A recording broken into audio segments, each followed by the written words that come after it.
आज हम बात कर रहे हैं अंकुर वारिकू की एक किताब पर, डू एपिक शिट। ये नाम तो काफी सुना है आजकल। हाँ, बहुत पॉपुलर हुई है ये किताब, खासकर यंग लोगों में। बिल्कुल। तो हमारे पास ना इसकी एक रिव्यू, एक समीक्षा के कुछ हिस्से हैं और हम सोच रहे थे कि इसी के बेसिस पर थोड़ा समझें कि भाई ऐसा क्या है इसमें, क्यों चल रही है इतनी। सही बात है। मतलब इसकी खास बातें क्या हैं, ताकतें, शायद कुछ कमियां भी हों। हाँ, वही तो मिशन यही है कि समीक्षा के जरिए इस किताब को थोड़ा डिकोड करें, देखते हैं क्या निकलता है। चलिए। तो समीक्षा सबसे पहले तो यही बताती है कि ये एक सेल्फ हेल्प किताब है, 2021 में आई थी। और आते ही बेस्ट सेलर बन गई भारत में। रिव्यू में खास तौर पर जिक्र है जेन जी और मिलेनियल्स का।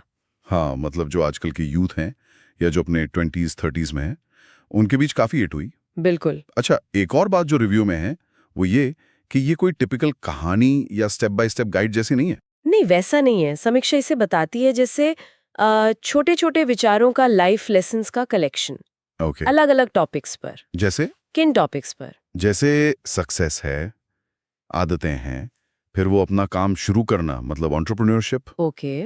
सेल्फ अवेयरनेस, रिश्ते, पैसा, इन सब पर छोटे छोटे स्निपेट्स हैं और ये पूरी किताब 6 हिस्सों में बटी है ना? रिव्यू के हिसाब से। हाँ, 6 सेक्शंस हैं और हर सेक्शन में बहुत छोटे छोटे लेख हैं, कुछ तो बस चंद लाइनों के। अच्छा, तो इसका फायदा क्या है, मतलब रिव्यू क्या कहता है इस बारे में। फायदा ये कि इससे उठाना और पढ़ना बहुत आसान है, कहीं से भी शुरू कर लो। जिनको लंबे चैप्टर्स बोझ लगते हैं ना, हाँ हाँ, समझ गया। उनके लिए सही है। उनके लिए एकदम परफेक्ट। तो इसकी पॉपुलैरिटी का एक बड़ा कारण शायद ये आसानी है। हाँ बिल्कुल, और समीक्षा इसी बात पर जोर देती है। इसका जो लिखने का अंदाज है बहुत ही सरल, सीधी बात, जैसे कोई दोस्त बात कर रहा हो। ओके, अच्छा इस्तेमाल करते हैं। अपनी गलतियां, अपनी असफलताएं भी खुलकर बताते हैं। हाँ, ये मैंने भी सुना है। इससे शायद लोग कनेक्ट कर पाते हैं। एग्जैक्टली। यही समीक्षा कहती है। लगता है कि अरे ये तो परफेक्ट नहीं है, हमारी तरह ही है। और इसमें जो सलाह है वो भी किताबी नहीं लगती। मतलब प्रैक्टिकल है। हाँ बिल्कुल, जैसे उनके स्टार्टअप फेलियर्स के किस्से, पैसों को लेकर जो गलतियां की, या फिर रोज के काम निपटाने के हैक्स, सब असल जिंदगी से जुड़े हुए लगते हैं। आपने वो फॉर्मेट की बात की थी कि कहीं से भी पढ़ लो, नॉन लीनियर। समीक्षा का इस पर क्या कहना है, ये कैसे मदद करता है। हाँ, नॉन लीनियर। समीक्षा का इशारा है कि आज के टाइम में जहां सबका अटेंशन स्पैन कम है, सही बात है। वहां ये फॉर्मेट भारी नहीं लगता। कोई भी पेज खोलो, 2 मिनट में कुछ पढ़ लो, एक डेली डोज ऑफ मोटिवेशन जैसा। अच्छा, जैसे सोशल मीडिया फीड स्क्रॉल करते हैं वैसा कुछ। हाँ, कुछ हद तक वैसा ही।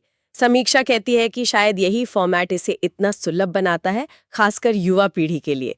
इंस्टेंट ग्लैटिफिकेशन। और समीक्षा में किताब के कुछ खास विचारों का भी जिक्र था, शायद कोट्स वगैरह। हाँ, कुछ कोट्स मेंशन किए हैं। जैसे एक है, consistency is a lot more important then intensity. मतलब लगातार करते रहना ज्यादा जरूरी है, बजाय जोश में एक दो दिन करने के। बिल्कुल। और एक और है, the opposite of success is not failure, it is mediocrity. वाह, सफलता का उल्टा असफलता नहीं, साधारण बने रहना है। ये तो काफी मोटिवेटिंग लाइंस है। हाँ, किताब का टोन यही है।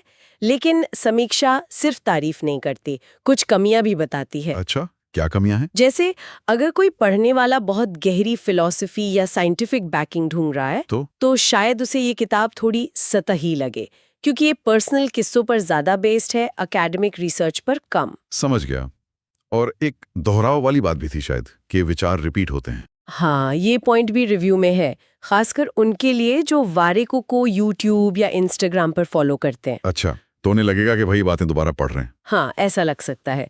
समीक्षा कहती है कि ये काफी हद तक उनके ऑनलाइन कंटेंट का ही कलेक्शन लगता है। और वो जो नॉन लीनियर वाली बात थी, उसका एक दूसरा पहलू भी है शायद, कि कोई एक फ्लो नहीं है। सही पकड़ा, क्योंकि ये बिखरे हुए विचारों का संग्रह है, तो इसमें कोई एक मजबूत कहानी या एक दिशा वो नहीं मिलती। तो ये शायद हर किसी को पसंद ना आए। हाँ, ये एक खास तरह की रीडिंग स्टाइल है, तो ये एक लिमिटेशन हो सकती है कुछ लोगों के लिए। तो फिर ये किताब असल में है किसके लिए। रिव्यू के हिसाब से आइडियल रीडर कौन है। रिव्यू बिल्कुल क्लियर बताता है, स्टूडेंट्स, यंग प्रोफेशनल्स जो करियर्स शुरू कर रहे हैं, जो अपना बिजनेस या स्टार्टअप करना चाहते हैं। अच्छा। और वो लोग जिन्हें छोटे छोटे हिस्सों में सेल्फ हेल्प कंटेंट कंज्यूम करना पसंद है।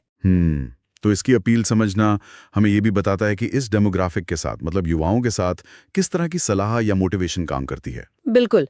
और यहीं से एक इंटरेस्टिंग सवाल उठता है, जैसा रिव्यू इशारा करता है, कि क्या कंटेंट का ये फॉर्मेट छोटा, पर्सनल, आसानी से पचने वाला ज्ञान लेने देने का नया तरीका बनता जा रहा है। सही बात है। तो अगर सम अप करें तो समीक्षा डू एपिक शिट को एक आसान, कनेक्ट करने वाली और प्रैक्टिकल प्रेरणा देने वाली किताब बताती है, खासकर युवा भारतीयों के लिए। हाँ, लेकिन साथ ही ये भी मानती है कि जो लोग ज्यादा गहराई या कुछ एकदम नया ढूंढ रहे हैं, उन्हें शायद थोड़ी निराशा हो सकती है। उसमें शायद वो डेप्थ ना मिले। राइट। और यहीं पर हम एक आखिरी सवाल छोड़ सकते हैं सोचने के लिए। समीक्षा ने किताब और सोशल मीडिया कंटेंट की सिमिलैरिटी पर ध्यान दिलाया।